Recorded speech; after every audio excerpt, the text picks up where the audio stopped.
But the first step is to really get to know who we are as individuals, to kind of, reclaim our truth, reclaim our authentic selves, get comfortable with being a little weird, being a little off the beaten path, avant-garde, Yes. it's saying like, go for it, push those boundaries a little. If we want to have history stop repeating itself, then we need to stop living in history.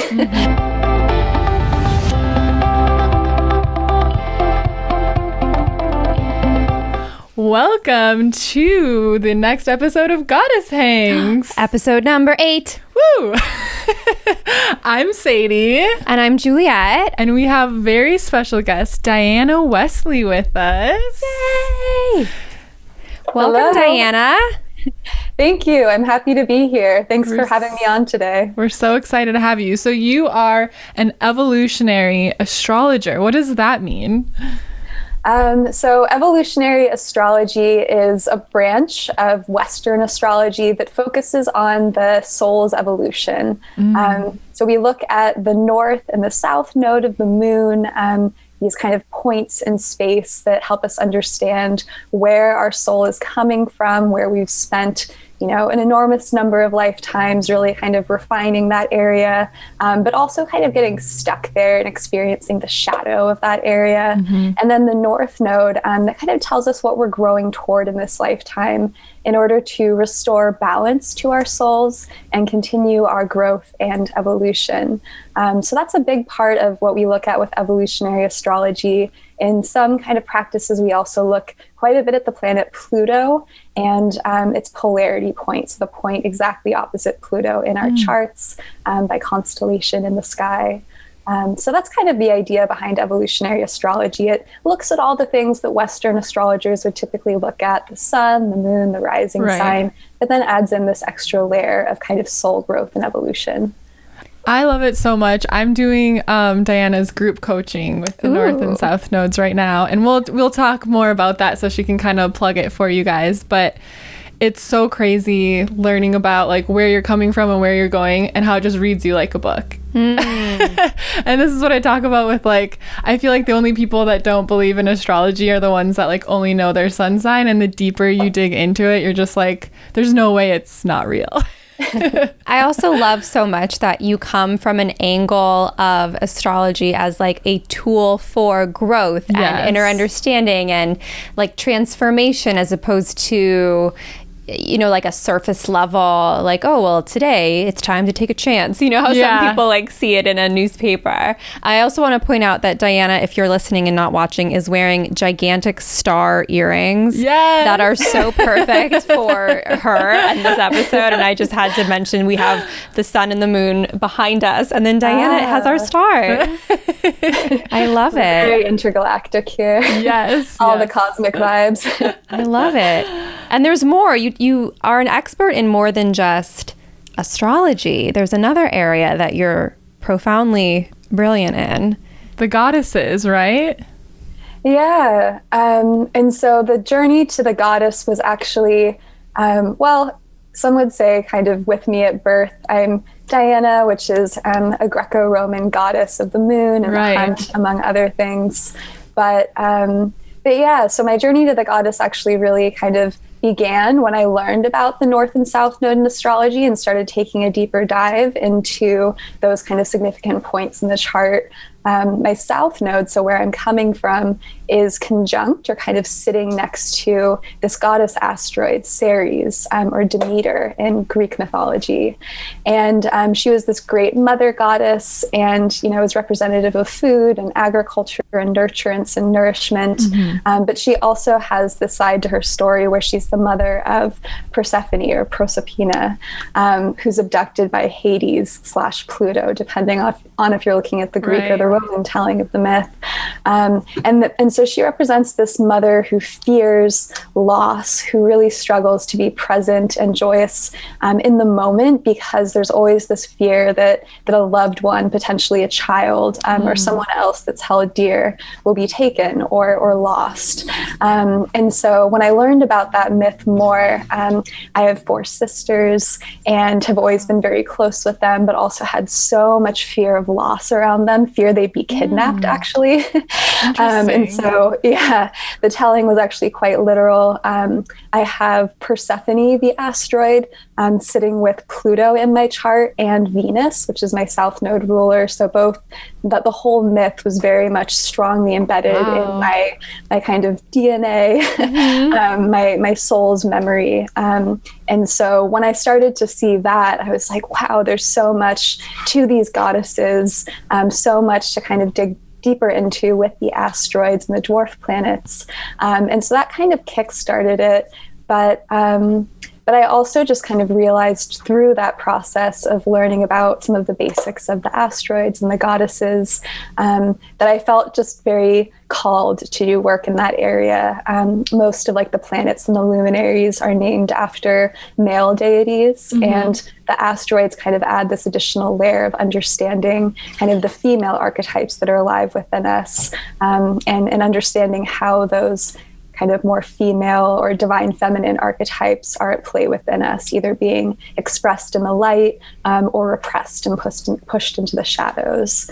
So it's just been a really fun journey to explore that more, explore it with my clients. Again, being one of 5 girls, there's been lots of goddess energy around me my whole life. So I'm very called to do work in that area as well. That's so interesting.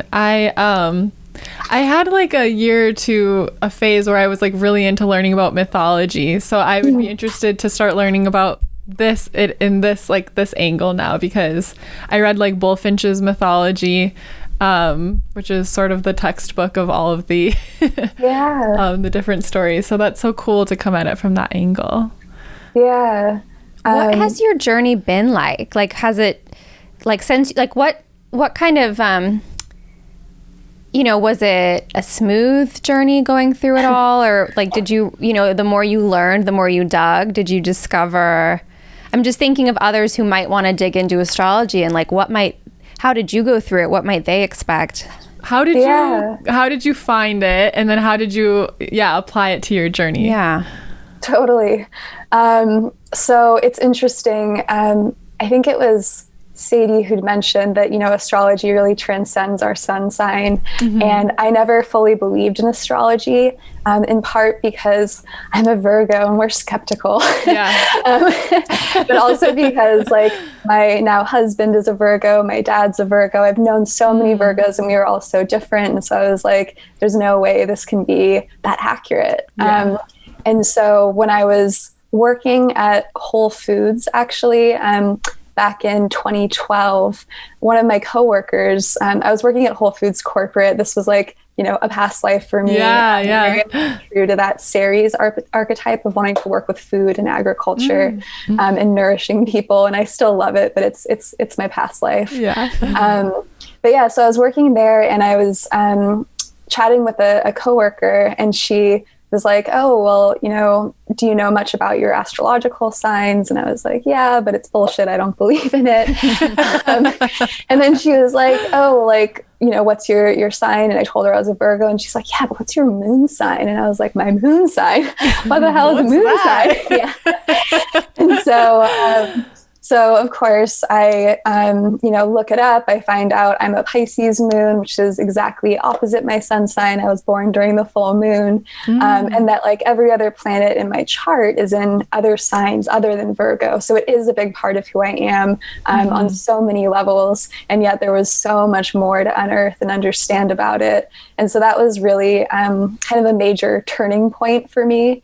And the moment I started learning about it, it just became an obsession.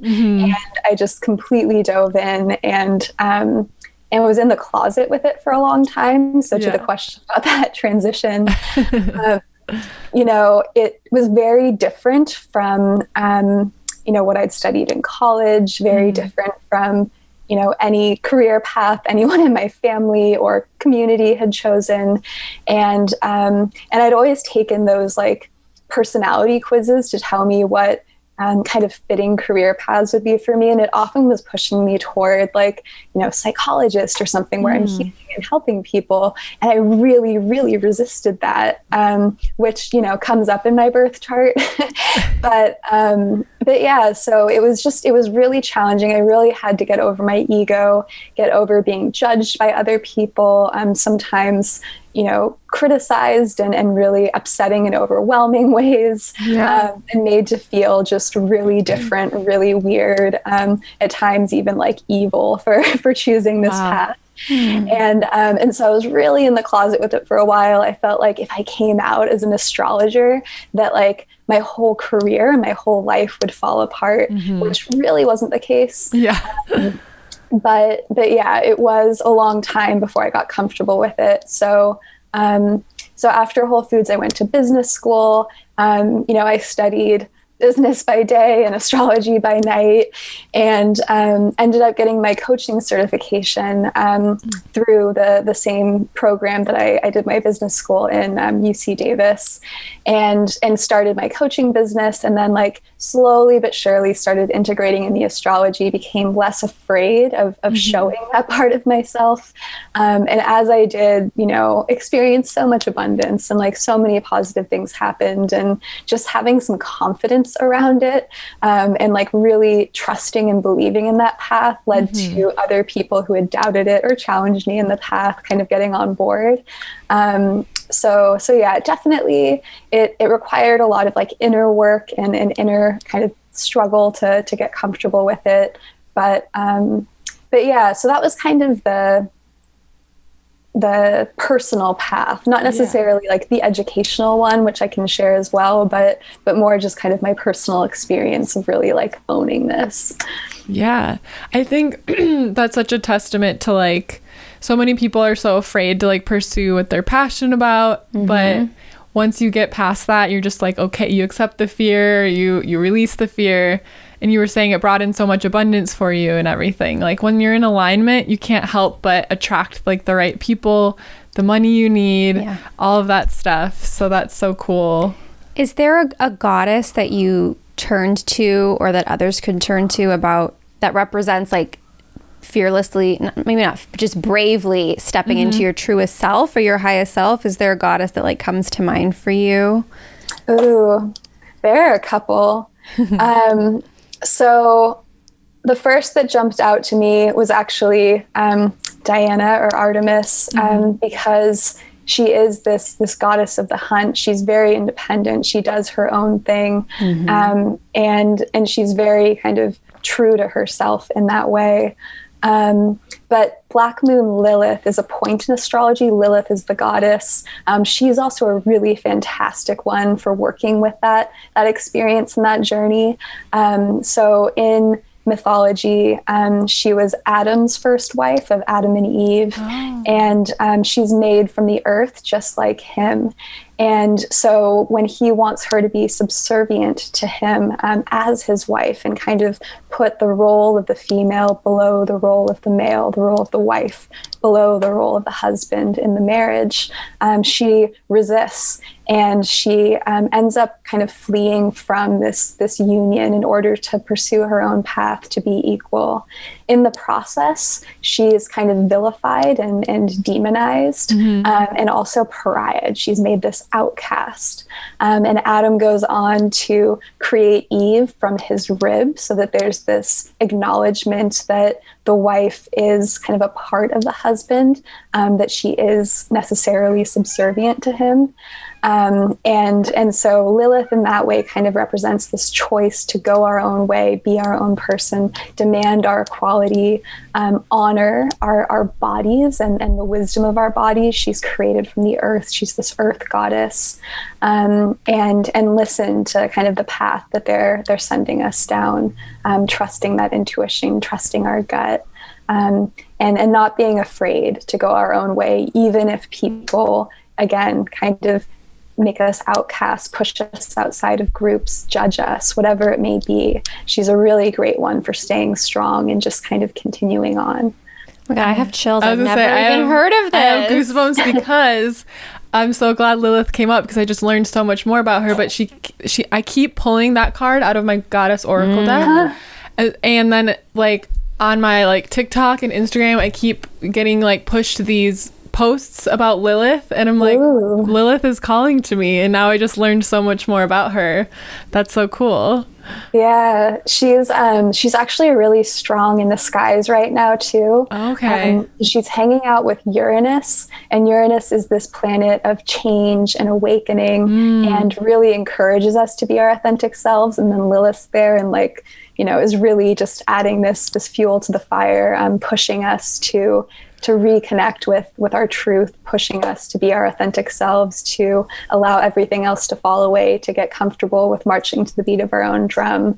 And she may be making some aspects for you personally, Sadie. Yeah, but, that's everything you're saying right now is what's been running through my brain, like constantly, like being more me, being more authentic, stepping out a little. You're reading me right now.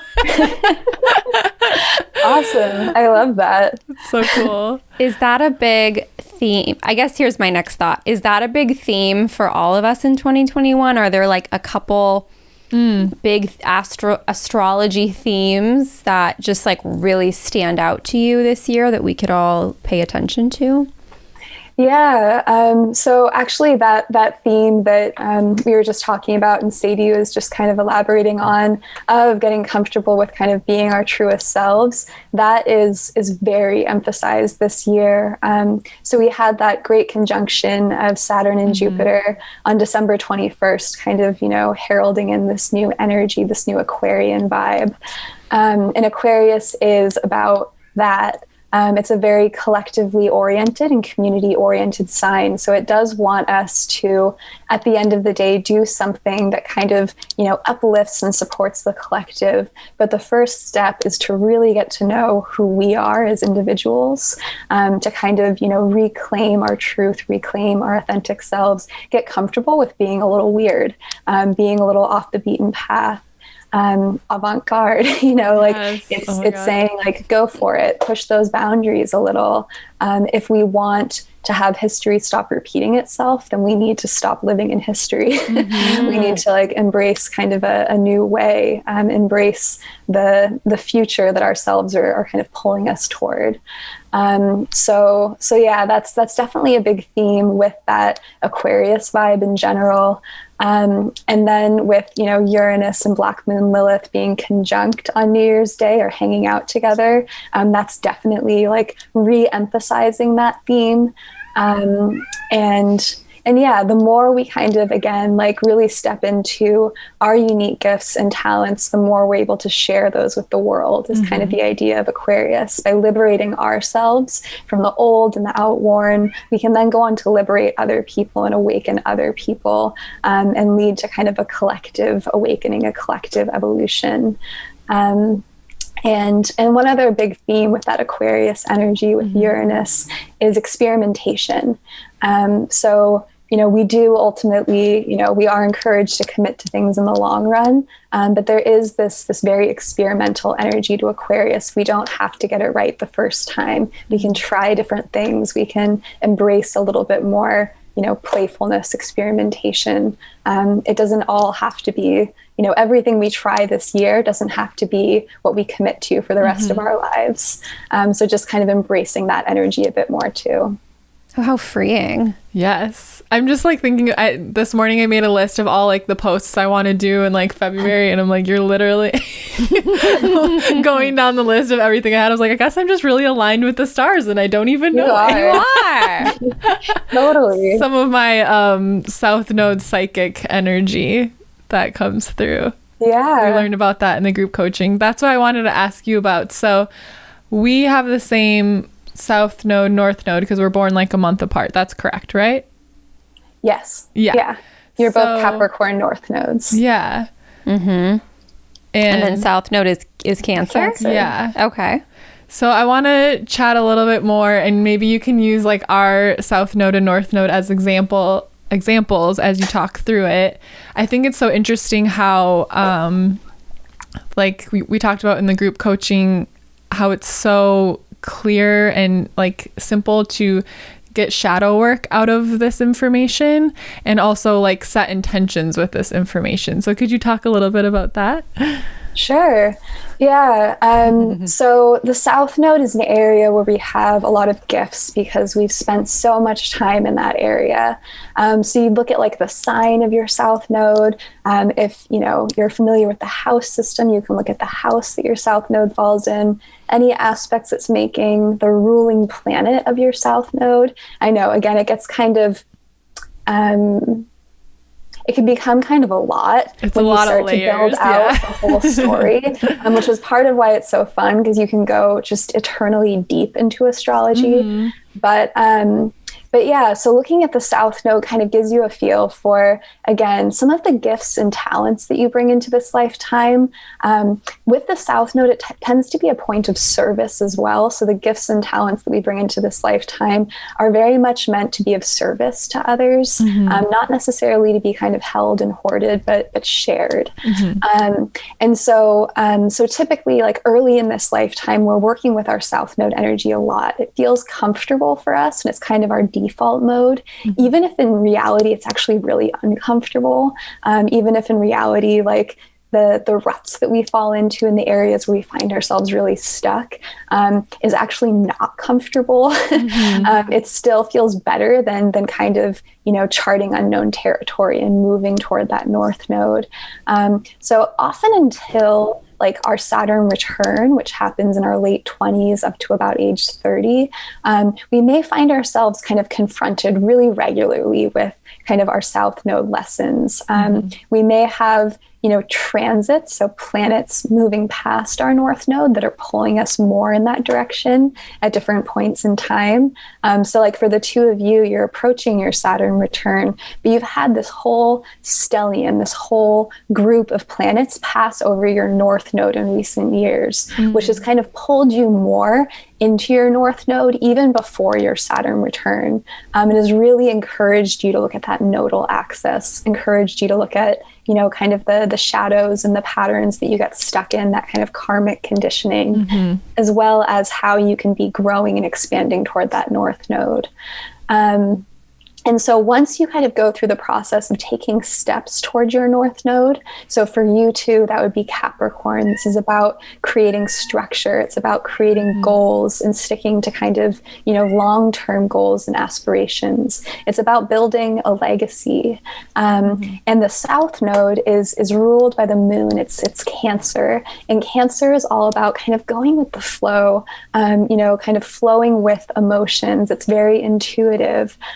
Water South Nodes, so Scorpio, Cancer, Pisces, tend to also have kind of a psychic attunement. They really understand other people. They're very sensitive to energy, highly empathic typically. And so all of those things are gifts, but with the South Node there, you can get kind of stuck there. You can get caught in the moods and the emotions as they fluctuate and move through you, and then kind of lose sight of those longer term goals. And so like structure and routines are really helpful for taking the gifts that you have and actually actualizing them, making them something tangible, manifesting them.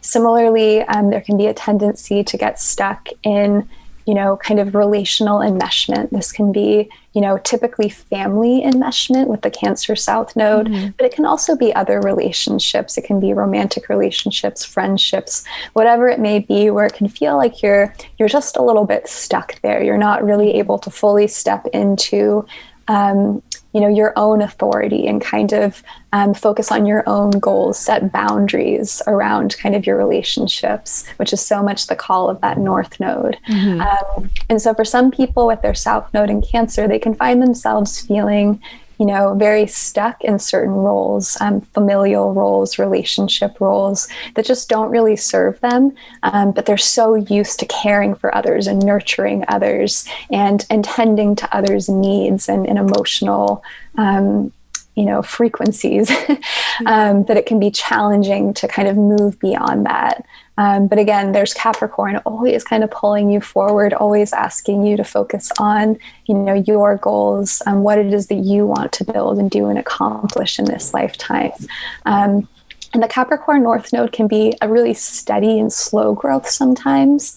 There can be moments of more kind of rapid growth and experiences of success, but usually Capricorn's in it for the long game. So these are, things that you build over the course of a lifetime often. And it doesn't mean you won't build multiple things as you go, but kind of some of the greatest works of that Capricorn North Node will sometimes come later in life as you've learned, as you've honed your skills and your crafts. So yeah, that's kind of, some of the journey there, especially for that North and South Node. Reads me like a book, I'm telling you. Yeah. Yeah. I think this month, this January, I'm kind of tripping over my words because your voice is so beautiful and relaxing that it puts me the way you speak is so eloquent. You're just like mesmerized. I know. And then I'm like, oh, wait, I have to say words. Take it away, Diana. Thanks, you guys. I was going to say, I'm think my Saturn return is this month. Like I'm in it. And I think yours is probably next month then. It's like, yeah. That's what I was going to say. People ask me, I don't know, I don't post that much about astrology other than moons, but people ask me about this stuff, which I always am like, here's some resources. But a common question is like, what is a Saturn return? Yeah. How do I, like, is there something I need to do during it? Oh my God, I missed it. Is that bad? Like, I didn't know what was going on. So let's chat about the Saturn return for a little bit. Totally. Yeah. And what's extra kind of special about the Saturn return for the two of you is that Saturn is the ruling planet of your North Node in Capricorn. It's part of your North Node journey. Which on some level makes the Saturn return that much more important and can make it feel that much heavier. Okay. But on some level, it also means that it's a time of incredible growth and the potential for some kind of expansion in your life. Whereas for other people, it doesn't always feel quite as kind of destiny driven. And so yeah, and one other note on that before I talk about the Saturn return. So part of what makes the North Node kind of unique for us, even if a bunch of us have the North Node in the same sign, is that planetary ruler. And so with Saturn in Aquarius for you guys and most of that generation, there is this added layer of experimentation, of freedom, of liberation, of change, of marching to the beat of your own drum that comes with that North Node. And that's not always the case with a Capricorn North Node. So just wanted to share that as well, since it is, we're talking about all this Aquarius energy right now and kind of how you're feeling really called to that. In part, that's because it's also part of your kind of soul's evolutionary journey. Wow. But yeah, so Saturn return, it happens, it starts usually around like age 27 and lasts until about age 30. It's when Saturn, the planet of kind of adulting, of boundaries, of limitation, of structures, of systems. It also brings a lot of like meaning into our life. Wherever we find Saturn in our chart, we tend to find a lot of meaning. It's an area we can really commit to. But it's when that planet returns to the point it was at when you were born. And so typically we have that first big Saturn return right around ages 27 to 30, and then we'll have another one in our 50s. And it's not uncommon for people to experience that time as kind of heavy and weighty. Like it's a time when we're really being encouraged to get on the right path for us. And again, we may have multiple right paths over the course of a lifetime, but anything, the 20s tend to be kind of this time of experimentation, of trying different things, of learning. And then right around, that age 30 point, like in going into it, we tend to find ourselves wanting to kind of settle into something, to commit to something. And that's kind of represented by that Saturn return. Sometimes it kind of forces us off paths that we weren't meant to be on. Sometimes relationships come tumbling down around that time. And it doesn't always mean it's the end of the relationship forever. My husband and I actually broke up during my Saturn return. And we're apart for 2.5 years, the duration of my Saturn return. Yeah. Like I'm going through it right now. Now. Come back when Saturn leaves. I happen to have Saturn in my 7th house of relationships, so that may not be everyone's experience. But, it's not an uncommon time to have like things kind of fall apart or fall away that just like aren't serving us for some reason or aren't allowing us to really come into who it is we're becoming. And it may not be those people or those things' fault. It may just be that we really need space and time to figure some shit out. Yeah. Am I allowed to swear? Yeah, it's fine. Yeah. Okay. That Aries North node jump in. But yeah, so yeah, just generally speaking, like for some people, they just tend to find it to be a time that's really just heavier than usual. Some people may go through like their dark night of the soul and like find themselves depressed. Yeah. Or Episode anxious. 2. Yeah, I think. We can put a little card up to click on it. Yeah. What you're literally describing is everyone, I feel like, goes through a quarter life crisis and a midlife crisis. It's your Saturn returns. I never connected that before. Oh, wow. Totally. Because I feel like you like go to college and you work for a few years and then you're like, oh my God, what am I doing? Is this what I'm doing? And you freak out. And then the same thing happens like midlife crisis. Your dad goes out and buys a motorcycle or whatever. Totally. Yeah. No, it's very true. There are a few, I'm really glad you brought that up because there are a couple of these like big astrological like turning points in our life. One is the Uranus opposition as well, which happens around age 40 for people. Okay. And that's also a big time of like changes and shifts and awakenings. It can be a time where people experience like Kundalini rising and these moments of kind of like, awakening and enlightenment even for some people. But there are these really cool kind of milestones that we experience. And yes, like I'd say Saturn is definitely, I think you're spot on there, associated with that quarter and midlife crisis. Yeah. Right around 40, sometimes people also experience kind of this crisis where it feels like everything's changing. They suddenly need and want more freedom, but now they've committed sometimes to a job or a family or a relationship in a really big way with that first Saturn return. So there's always kind of these transits that are they're there to kind of support us and guide us. Saturn is helping us to really commit to what it is we want to be doing. Sometimes during that second Saturn return, people actually have a big career shift and start working down kind of a new path and in a new direction. But yeah, so it's definitely, it can feel like a crisis. And yeah, it can be really challenging for, I'd say, the majority of us, but for some people it's not, especially if you've, for example, with you guys, like having all of those transits, over your north nodes, and now having some other planets kind of transiting over your Saturn before Saturn reaches it, and getting to do some of that work in advance. So you may still encounter challenges during your Saturn return, like you probably will. But at the same time, like you've been primed a little bit for it. And since it is your North Node ruler, you may find that there is just a little bit more of this feeling of growth and freedom and opportunity that comes from it. But at the end of the Saturn return, it feels really good. Because like, for me, that's when I became an astrologer or like discovered astrology and started to really own it. And for a lot of people, like it's a time when you start to just like find yourself on a path that is in alignment with who you are and who you want to be. You come into your authority and start to become that author of your own life. If before your life was just kind of like, floating or being controlled by others, or you were pursuing a path that just like wasn't right for you because that's what everybody else was doing. Saturn return is like, nah, you're not doing that anymore. And it feels really good once you're done with like the transition.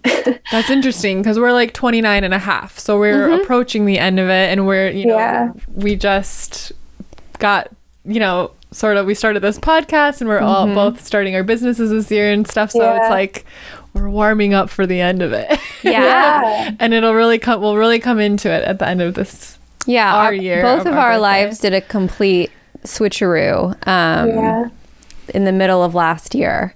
So yeah, like so 6, 7, 8 months ago. Yeah. So yeah, we're definitely like deep in the Saturn return. And yes, there have been challenges that come up, but I think overwhelmingly, like, we're having a lot of fun in the, in the Saturn return. Every other month I'm in a dark night of the soul. It feels like this. Yeah. But well, and what's interesting is like you guys have been like Saturn hadn't really committed to Aquarius yet. Like it had moved into Aquarius and then retrograded back. So you guys have been having Saturn like either approaching or it did approach your Saturns and then moved backwards. So you've already been kind of working with this energy for a while, even when it was in the late degrees of Capricorn.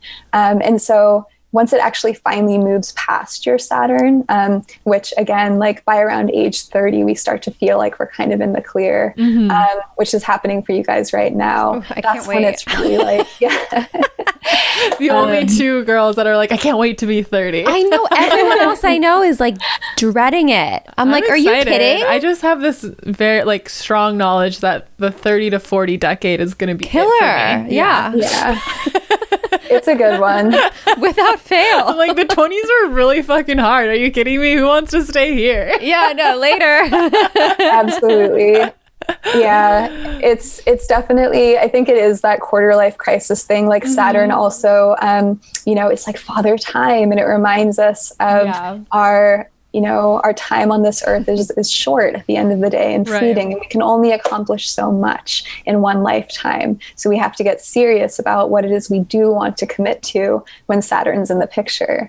And that can be really tough for people, especially if you hit 30 and, you don't have the partner that you want to be with, like you're not in love with your career, you thought you'd have a family, like all of these things that like you tend to assume are just going to like happen.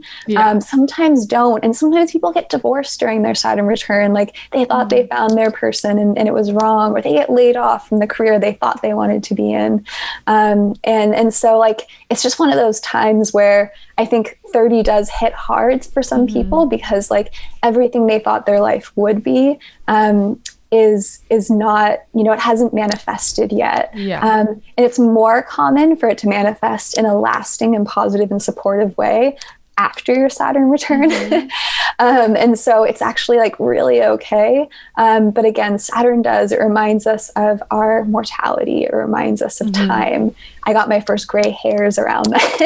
I got like mine early in my 20s. So, okay, just in this one spot, my unicorn mine spot. are kind of everywhere, and they just somehow they just disappear. I don't know what happened. They just end up in the trash.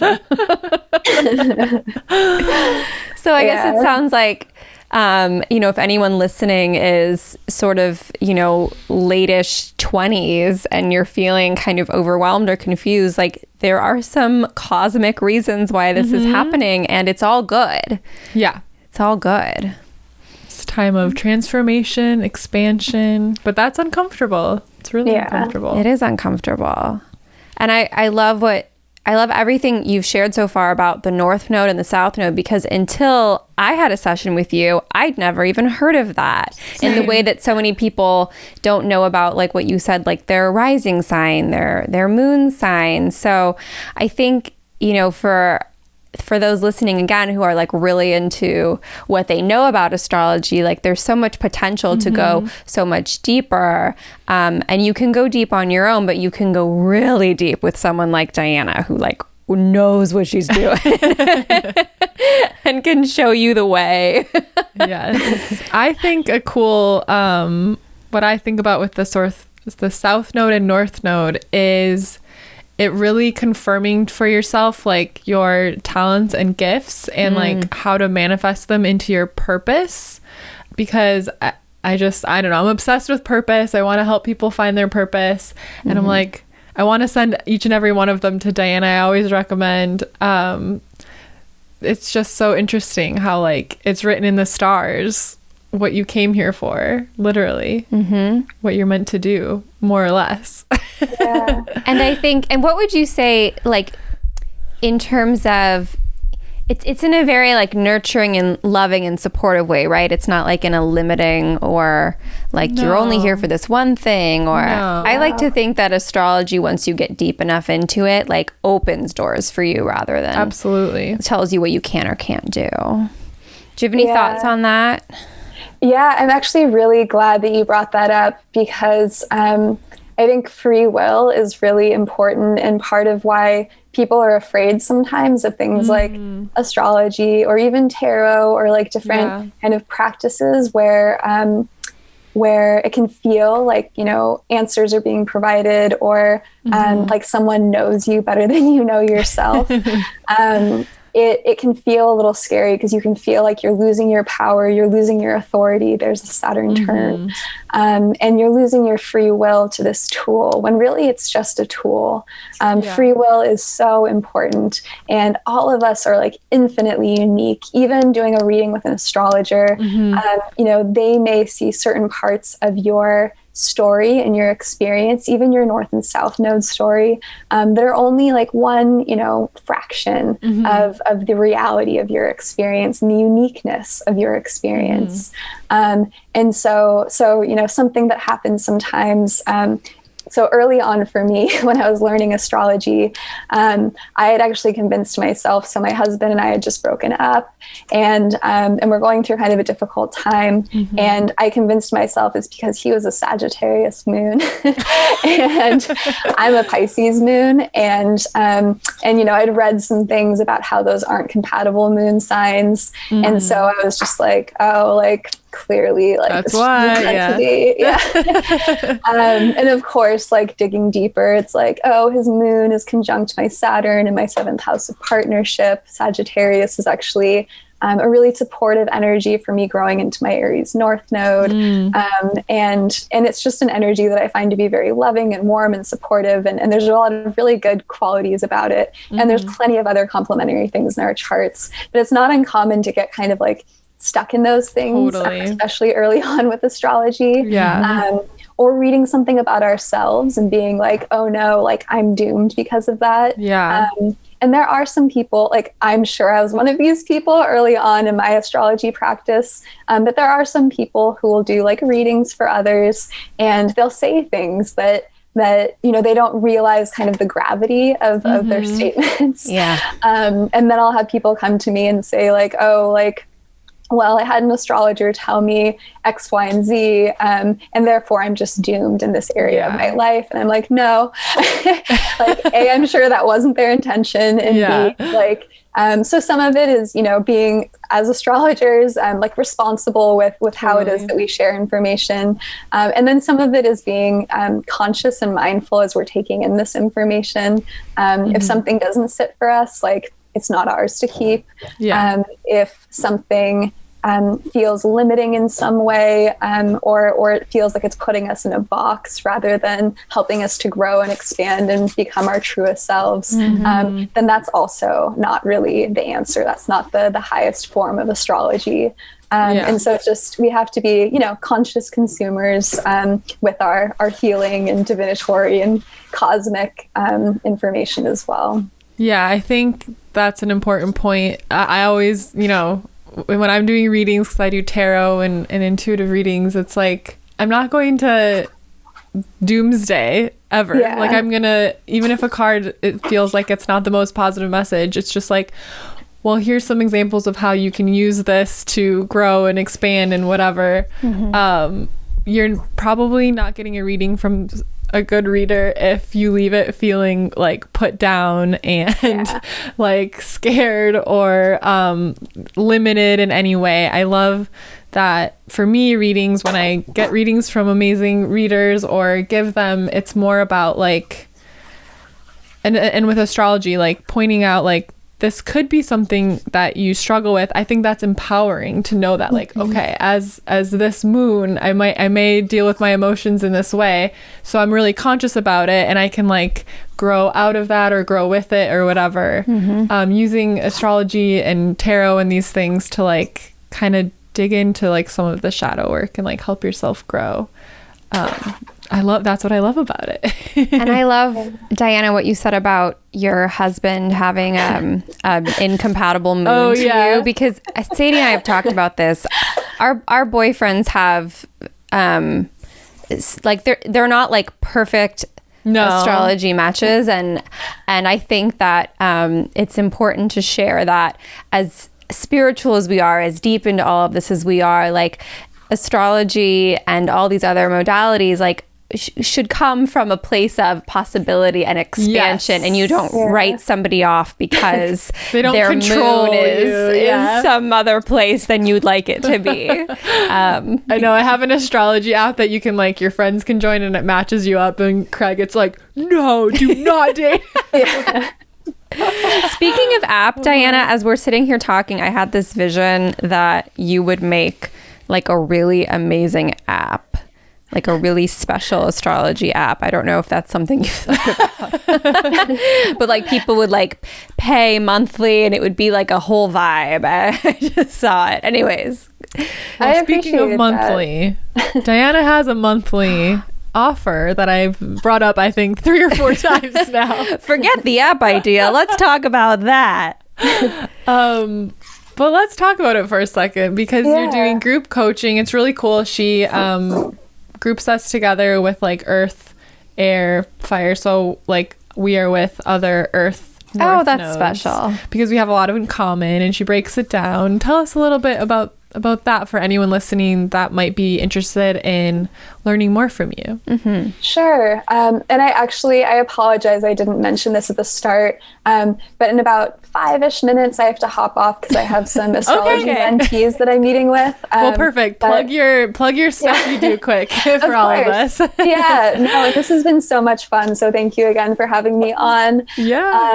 So I've recently launched these North Node coaching groups. So as Sadie mentioned, it's kind of broken out by the element of our North Node. And if you're not sure what yours is, you can check out my Instagram. It's just North Node Coach.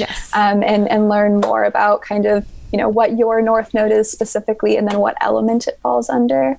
And then you get to meet with other folks. We kind of, are working on, kind of looking at the gifts and the talents and everything you bring from your South Node, the growth opportunities, and also kind of the latent gifts that lie in your North Node. And just kind of, we're working together on that journey, using some, reflection questions and inquiry and coaching tools. I do one-on-one coaching with clients and astrology readings with clients and all of that, but I wanted to offer something that was a little bit more affordable, so that more people could have access to it. And I also just think there's so much value in coming together with other people who are on your journey, and kind of having that community to support one another. And so you can learn more about that again on my Instagram account, and there's like links to my bio, or links in my bio to my website and all of that. But I also do some astrology mentorship for people who are interested in learning astrology, potentially kind of becoming astrologers. And so that's actually the rest of my day is meeting with those folks. But I'm dabbling and starting to explore some other kind of spiritual practices right now. But astrology has been my first love, and it's very much kind of where I focus most of my energies. So I love it. You're amazing. You're the expert, our go-to girl. We were very much looking forward to this for weeks and weeks before we even reached out to you. We were looking forward to having you. Before we recorded our first episode, we were like, Diana's definitely going to be a guest. Yeah. So this is a dream come true. So everyone, please go check her out. We'll have her Instagram in the show notes, but it's at North Node Coach.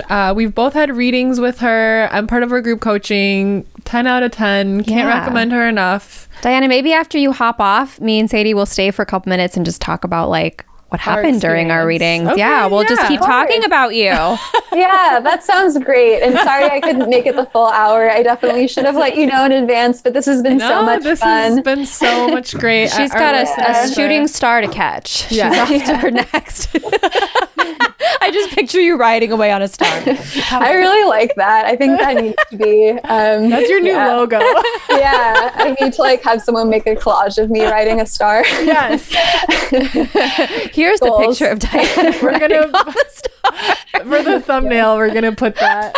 I like it. 2021 aspirations. Yeah. Oh my God. I love it. Okay. Thank you you guys so much. Thank you to all the listeners. It was really fun getting to connect with you and share the airwaves with you. Oh my gosh. You come back anytime. Oh, thank you. Okay, you guys, well, have fun. Enjoy the rest of the podcast. Thank you. Bye, Diana. Bye. Well, that was a treat and a half. Oh my God, I'm obsessed with Diana. I'm obsessed. My face hurts from smiling. I know, the whole time I was like, and also I feel like I'm in a trance because I've said it before, I'll say it again. Like, Diana has the most beautiful voice I've ever heard. When she starts talking and she just speaks in a way where I don't know how to explain it. It's just like so eloquent and like flow. Like as I'm stumbling over my words, Same. I just feel like that's how I talk. I'm like, and she just, and we didn't tell her the questions we were asking ahead of time or anything. But you would think that she sat in front of the mirror and practiced that for hours because she just she rolled out of the pool after her mermaid goddess swim. Yeah, and now she's taking off on her shooting star. But yeah, we really recommend her. None of this is sponsored or affiliated. We just really sponsored by our obsession with Diana. I met her because I won a giveaway and I won a reading. Oh, really? And that's how I met that whole circle of amazing women. I when I was doing the mentorship with medium Megan Hart, she came in as like a guest episode, like one of our calls, our group calls. And she did like short North Node, South Node readings. And then I went on to book a reading with her. And then now I'm in her group coaching that just started. We had our first call last week. So cool. Yeah. She's amazing. And, I just lost my train of thought. What was I going to say? Oh, I was thinking about something that I read on a meme the other day that just has to do with astrology. So I want to ask you about it. Okay. So, if this is true for you, someone said like it's really common that you're really attracted to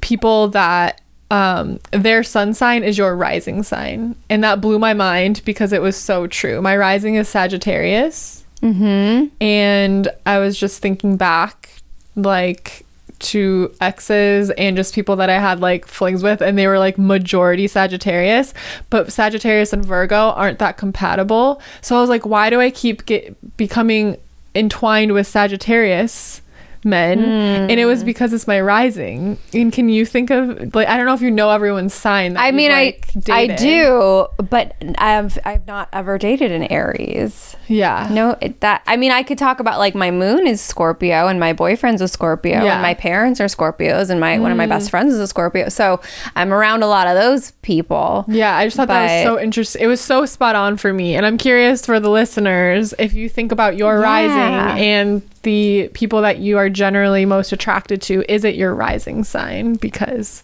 it might not be your like boyfriends or girlfriends, like significant others, like or exes, but like generally speaking, do you find Aries to be hotties? I don't know examples of Aries here. No, I don't know. Celebrities who are Aries.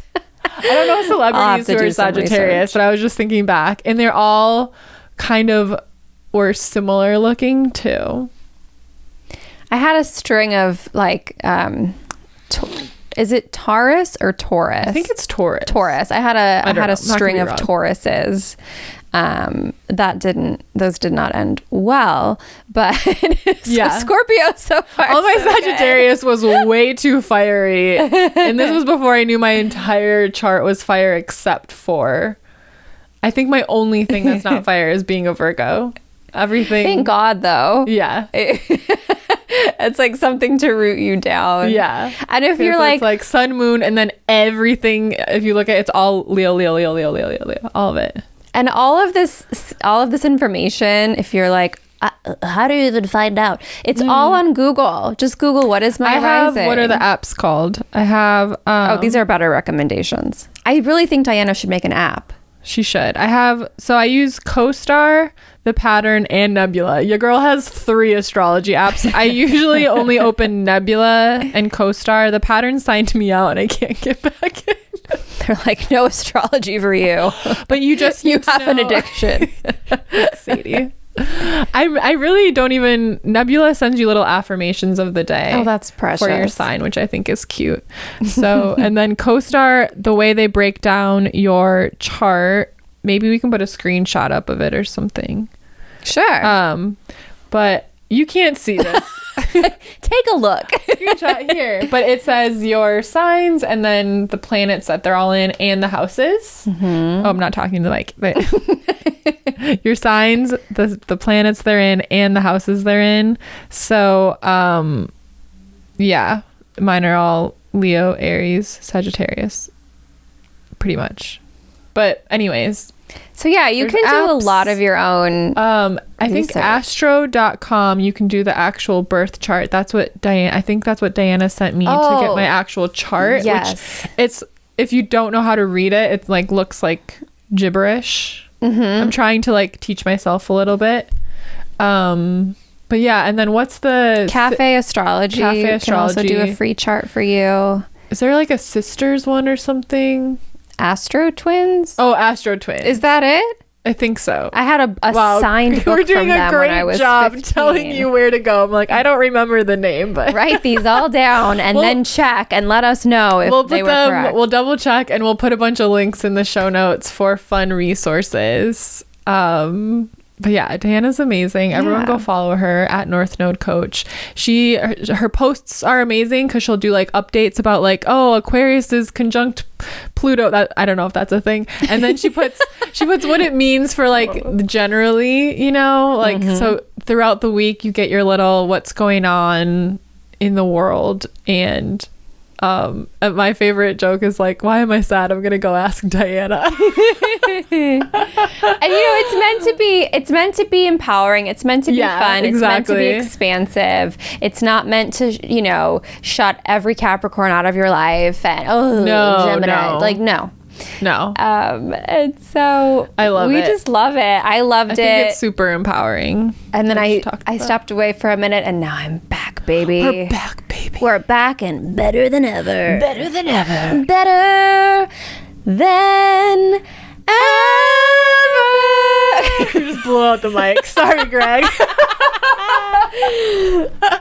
All right, you guys, that was another episode of Goddess Hangs. I said that weird. We love you so much. Goddess Hangs. Follow us on Instagram at Goddess Hangs. Subscribe, like, share with a friend. Leave a review. I don't think we have a review yet. No, I'm ready for some reviews. We're going to... We keep talking about this and I'm saying it out loud so we commit to it.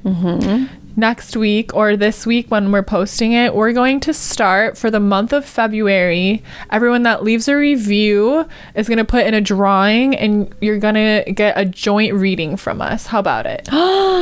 You want to win a reading with Sadie and Juliet, obviously? Obviously you do. This is your opportunity. So go lead. We don't even offer a paid joint reading. No, so this is a once in a lifetime opportunity. A priceless opportunity. Invaluable.